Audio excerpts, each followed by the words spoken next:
When I was in my 20s, I was a student in Toronto, and I offered to go to Vietnam because America was at war then. I was living in Canada, but I wanted to go and work with the military chaplains. And I was invited to speak. I was only in my 20s. I was invited to speak mainly to the youth or to maybe some military bases and so on. And I went there. And I'll tell you what, some amazing things happened. I was 25, my interpreter was 17, total age of 42. We were flying by American helicopters, we were on motorbikes. I was single at that time, and I said, well, if anything happens, it happens, you know. And thousands of men and women gave their lives to Jesus Christ. I want to tell you a couple of stories with which I close, because it's amazing how these things come to be. After these thousands came to know Christ, I left and bid my interpreter, his name is Hien Pham, goodbye, and I was sure we'd never meet again. We left. 17 years later, at 11 o'clock at night, I was speaking in Vancouver, British Columbia, and my phone rang. I picked it up, and the voice says, Brother Rafi. I said, Hien? He said, you recognize my voice? I said, you're the only one who ever said, Brother Rafi. I said, where are you? He said, in California. I said, what?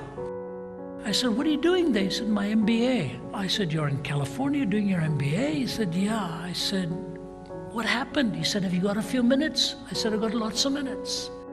He said, after you left, Vietnam fell. I was among those arrested and accused of working for the CIA. I told them I never worked for the CIA. They said, oh yeah, your English is so good, you had to be working for them. He said, no. I would interpret for guest speakers and work for the Americans, but I never worked for the CIA. He said they wouldn't believe me, they put me in prison. They said nobody ever admits working for the CIA, so they put him in prison. He was in a prison camp. They wouldn't allow him to read anything in English, only in Vietnamese and French. Marx and Engels, Vietnamese and French. That's it, Marx and Engels, Vietnamese and French.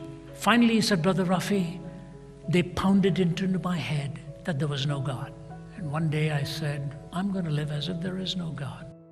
He said, that day they assigned me to clean the latrines. He said, you've never seen a latrine. He said, you thought you saw horrible latrines when you were with me? He said, you've never seen anything like this. He said, you have to tie a cloth around your nose and mouth to clean it. And I had this bucket and mop, and I was cleaning it, and I looked into one bucket next to a toilet. And I was about to empty the paper, but I noticed there was one piece of paper in English. He said, I looked around, I just quickly washed it and put it into my pocket. He said, everybody went to sleep that night. I waited, took out that wet piece of paper, and with a flashlight, I looked on that piece of paper. On the right, it said Romans chapter 8. And I started to read. And we know that all things work together for good to them that love God and that are called according to his purpose. What shall separate us from the love of God? Shall life or death or this principalities or powers? He said, I started crying. I said, God, today I woke up in the morning saying I will never pray to you again. And now I'm holding in my hand one verse that I needed more than anything else, that all things can work together for good to them that love God. He said, I got on my knees and begged God for forgiveness. He said, I woke up in the morning and went to the commanding officer and said, do you mind if I clean the latrines again today? He said, I picked up pages from the New Testament every day. The commander had been given a Bible. He used to tear pages out of it, use it as toilet paper, and throw it into the bin. I washed it, put it into my pocket, and had my devotions at night. He said, finally one day they told me they were going to release me, and I was released. I got about 51 or 52 others together, including the son or daughter of the vice president, someone. We were going to build a boat to escape, and we built a boat. Several weeks went by. One day, 4 Viet Cong came knocking on my door, Brother Rafi, and said to me, you're trying to escape, aren't you? And he said, I looked at them, plain expression, and said, no. They said, are you telling us the truth? He said, yes. You're not going to escape? No. You're telling us the truth? Yes. He said, they left. He said, I slapped my forehead and said, oh my dear God, I've done it again. He said, I prayed a prayer that I hoped would never be answered. I said, God, forgive me. And if you want me to tell them the truth, bring them back before we escape. Hours before they were to leave, these 4 guys were back, armed to the teeth, grabbed him by the collar, rammed him against the wall. You're lying. You're trying to escape, aren't you? He said, yes, with 52 others. Are you going to kill me? They said, no, we want to go with you.